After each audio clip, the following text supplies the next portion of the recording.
Hey everyone, we are a group of Doctor of Physical Therapy students from the University of Vermont, and we're here to take you through a handful of lower extremity exercises that aim to improve your strength, power, and even balance.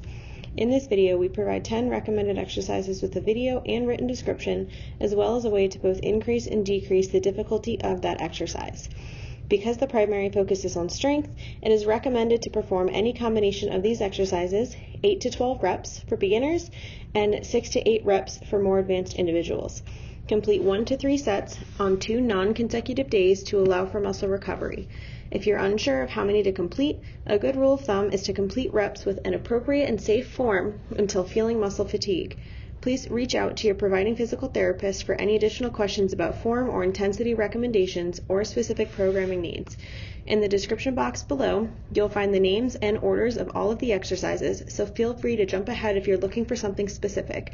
Always remember, before you start any type of exercise program, consult your physician to determine which level of activity is safest for you. So this very first exercise we're going to take you through is a body weight squat. So the first thing Mike's going to do, he's going to have a slight hinge in the hip, and then he's going to start to bend at the knee as if he were sitting back in a chair, except he's going to keep that chest up. I want to make sure that we're not sitting back into a chair and keeping the chest down. Chest is up nice and high. Good. Making sure that the knees are not tracking over the toes. So if you were to look down, you should be able to see them. Hips or feet are just going to be just outside of hip width. That's also a little dependent on what you're comfortable with and what your range of motion looks like.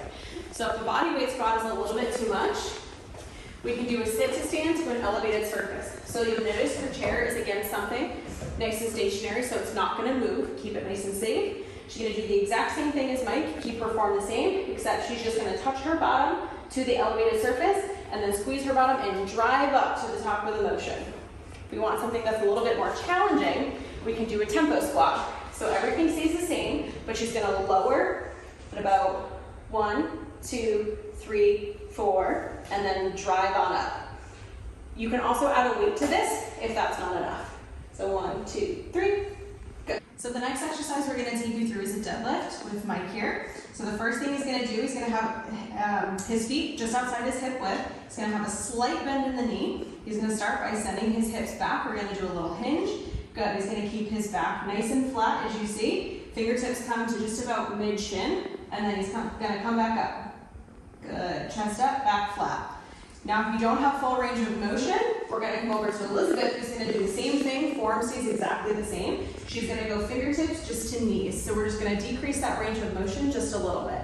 And if you have full range of motion and you want to crank up the difficulty a little bit, we come over to Charlotte. Again, she's got that nice flat back. Notice she has full range of motion, so she's almost to the floor. She also happens to have a weight with her.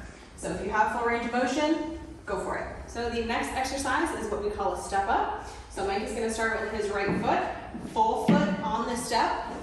He's going to drive up, good, and come down nice and slow. Drive up, and come down nice and slow. Good, notice his chest is up. If that height is a little bit too high, we have a little bit of a lower height. So it's a lower step height, it's the same thing. Step up, really think about driving with your bottom and with your hip muscles. Good. And with these two, once you get to your 6 to 8 reps, you can go ahead and switch sides. And if you want a little bit more of a challenge, we see Charlotte over here, she's focusing a little bit more on power. She's still getting strength, but she's also getting power with that nice box jump. You want to make sure you have a nice stable surface, not something like this, something that's not going to move. If the box jump is not something that you're able to do, you can keep doing the step up and you can add some weights, or you can just do it to the higher height. Now we're going to go through a single leg deadlift, which is similar to the double leg deadlift that we did earlier. We're just going to put one leg to it. So same thing, going to do that nice hip hinge. Mike's going to stand on one foot. He's going to come with the other hand. He's going to keep his back flat. He's going to keep his hips in line. Notice that they aren't rotating up as he lowers. And he's going to go down until he feels it in his left hamstring. Once he feels that tension, that's when he's going to come on up. If this is a little bit too hard, come over here. And what you have what is called a toe touch single leg deadlift. So if you notice Elizabeth has a little kickstand to her. It just gives her a little bit extra support as she lowers. Again, going until she feels that tension in the hamstring, keeping the back flat, the head up. And then if you need a little bit more of a challenge, we come over to Charlotte. She has full range of motion. She has a weight in her hand. Same thing, back's nice and flat, head is up, feeling the tension in the hamstring. Weight comes down, squeeze to come on up. So now we're gonna go through some standing calf raises with Mike. So he's gonna push off with both feet. Heels are gonna come off the ground. He's gonna go as high as he can, and then he's gonna lower. If you need to hold on to a surface for a little bit better balance, you can definitely do that. If doing this in standing is a little bit too much of a challenge, you can do the exact same thing, but in a chair. So she's really driving those heels up, pushing the toes into the ground, and lowering. And if you need more of a challenge, we have Charlotte who's doing what we call an eccentric calf raise, which means she's coming up with 2 and lowering with 1. So she's keeping a little bit more tension on this side. So she drives up with 2, picks up 1, and lowers. So the next exercise we're gonna take you through is a bridge. So the first thing Mike's gonna do is he's gonna squeeze his belly and he's gonna keep his core nice and tight. Nice and tight, good. Then he's gonna drive through the heels and he's gonna squeeze his bottom, lift his hips off the ground. He's gonna slowly lower. You notice he has a nice straight line from his knees to his shoulders. What you wanna make sure you don't do is this, where you come all the way up and you have this little arch, because that's gonna put some stress on your low back and that's not what we wanna see. So he keeps his belly in nice and tight. He's got a nice straight line. If this is a little bit too challenging for you, we come over to Elizabeth. She has her feet up on a chair. Ideally, you want to have your feet up on a couch, so it's a nice, steady, safe surface. And she's going to do the same thing as Mike, where she's going to keep her belly nice and tight. Her legs are straight. She's going to squeeze her bottom, lift off the ground, hold it, and then lower. For more of a challenge, we come over to Charlotte, who's doing what we call a hip thrust. So her back and her shoulders are elevated up on a surface. So she's getting a little bit more range of motion, but same thing, keeping the belly nice and tight, squeezing the glutes to lift up, and she's got a nice straight line, no hyperextension there. So now we're gonna go through a reverse lunge. So Mike's gonna step back with 1 foot, gonna keep his chest up, and you notice that as he comes down, his knees are not going over his toes, and as he's coming up, he's really driving through this foot, driving through the midfoot and the back of the foot. He's not pushing off with the back foot. He's driving up with the front foot. Good. And if we come on over here for something that's a little bit easier, we have a split squat. So same thing, we have a nice inline. Knees are not coming over the toes. She's driving up with this front foot. She just has that back foot that's not coming back and forth, so it gives you a little bit more of a stable base.